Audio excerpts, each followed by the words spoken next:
The final practice and the qualifying for Australian Grand Prix Melbourne is looking like we're seeing the true picture, the true color of every team. And I can tell you, say it a lot, Mercedes has been sandbagging. And for the final practice, we saw the true color of Mercedes. Although Kimi Antonelli had an accident that caused the second red flag of the day, but that pace Mercedes has, it is lightning. And I'm sure they've not been able to show it really what they can do because they have a lot in stock. And probably it's not just the aerodynamics. Aerodynamically, Mercedes has been in the balance for quite some time, but what Mercedes is always had the advantage of is how to get the best out of their power unit, because it's been a reliable power unit they've been able to build over time. And now coming into this season, we know about the compression ratio, and people are saying 18:1. Mercedes are saying it's not up to that, it's about 17:1, at 16:1, 17:1, 18:1. Okay, you guys are beyond it, but that may and cannot be totally captured.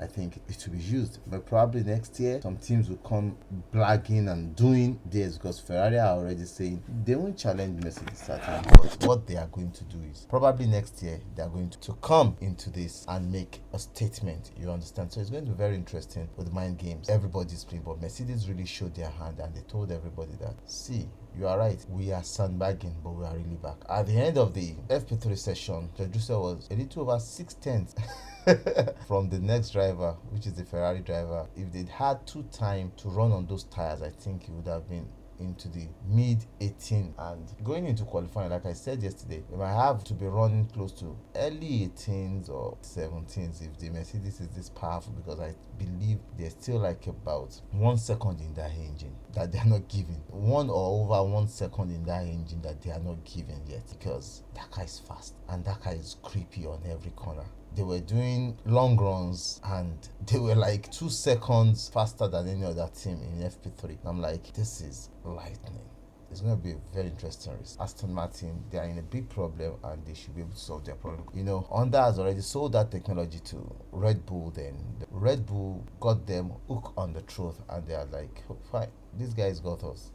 We got a good powertrain. Let us just leave. And now coming back, it's going to be a very difficult task for them, and that proved that when they disbanded their whole engineering team. Now the team is in a fix, and Aston Martin has entered before they knew. They have clocked themselves in a place of tightness. The biggest mistake Aston Martin made was not to stick with Mercedes. They should have started looking at how to build their own transmission system, rear suspension system. For me, which just makes sense. I'm sorry, to me that is the perfect sense that it makes. You are a manufacturer. In some of your cars you use Mercedes engine. There are lots of transmission companies out there in which you can partner with. To be the longest season for them, because even Fernando Alonso being about 4 tenths is really showing that it's not going to be any better for them. He couldn't run much in FP3. Let's see how their qualifying will be. Lance Stroll didn't even come out because his car was not ready. All the teams brought upgrades, but Mercedes brought more upgrades. I think Ferrari too is also holding a little bit back. They'll be very close, and Ferrari might also come out strong during the qualifying that we are moving into. The FIA have said by March 20 they will decide if they will cancel Bahrain and Saudi Arabia, but probably they will not replace with Imola and Portugal from what we are looking at, but they are likely going to cancel and not replace. But even with this, what we are looking at, you're already seeing prices going skyrocket, everything moving high. We move into qualifying, so we talk much in qualifying. So the first qualifying of the season, we can see how these cars behave in qualifying, because it is a very interesting one, seeing how the qualifying pans out. We've heard a lot about who should be in front. During the FP3, we all saw that the Mercedes kept their speed in the bag, but they've not even unleashed all their speed. I can tell you, Mercedes have not fully unleashed their speed. They have it, they are holding it. Even after the qualifying, you would know that these guys, they have it. They've been sandbagging all through the time. It's very interesting to see how Mercedes performed, and the Ferrari that we knew would be fast. It's not that they are not fast. Ferrari still don't understand the tires and how to use the tires, and how to, especially the battery pack. They're still struggling with how to use their battery pack, because Lewis complained a lot about the battery pack, how it is not really working for him, how he's not able to deploy enough energy. Kimi Antonelli that had an accident in FP3, he was able to get out with his car later because Max Verstappen had an accident that helped him out because of the red flag that the accident caused. I think the accident was not just Max Verstappen's fault, it was a lockup in which the braking energy went into the rear. this will cause another flare up in the garage, because everybody will now be like, hope Red Bull are not trying something different again. Why would the whole energy in the brake go to the rear? Are they pushing braking power to one side more than the other, which is not acceptable in F1? So that might open another chapter. But that accident was not a good one. We could not really see what Max could do in the car, but we saw what Aja could do with the car. Getting the start sequence tomorrow will be another important and very, very funny thing. So, but the accident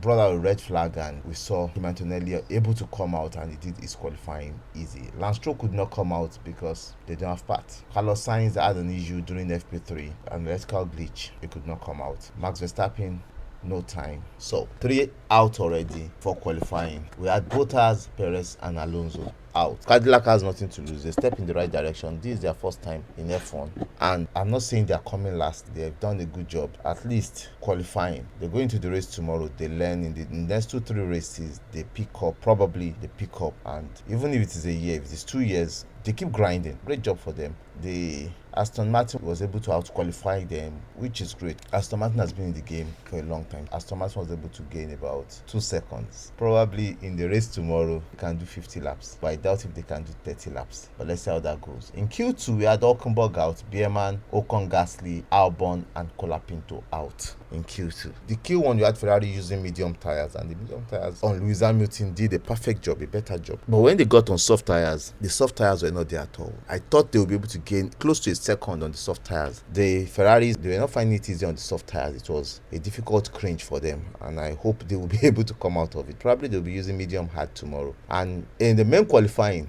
George Russell out qualified everybody by 6/10. Even his own teammates just packed everybody like, you guys go and sit down. And it's a Mercedes front row. Starting the season with the Mercedes front row shows a strong pace for Mercedes. I think by turn 1, his teammates will be ahead of him, but with the Ferraris will be ahead of them by turn 3. Probably, let's see what happens tomorrow. But I know Kimi Antonelli will be ahead of George Russell tomorrow by turn 1.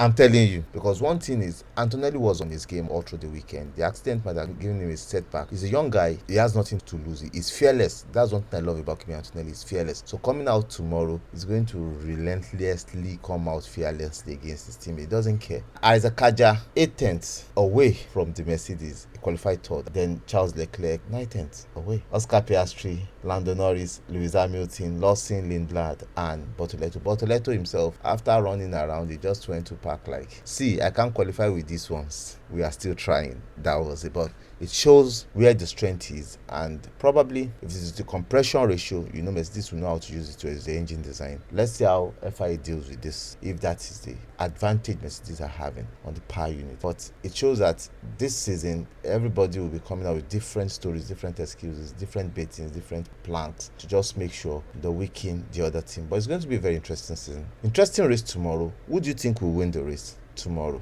Let me know, but you can't say yet, because that race tomorrow is going to be funny. It's still between the 4 forces. The Mercedes could be the first win for Isaac Kaja in his F1 career, could be a Ferrari win, and it could also be a McLaren win. Up until tomorrow, I love you guys. Bye. Cheers.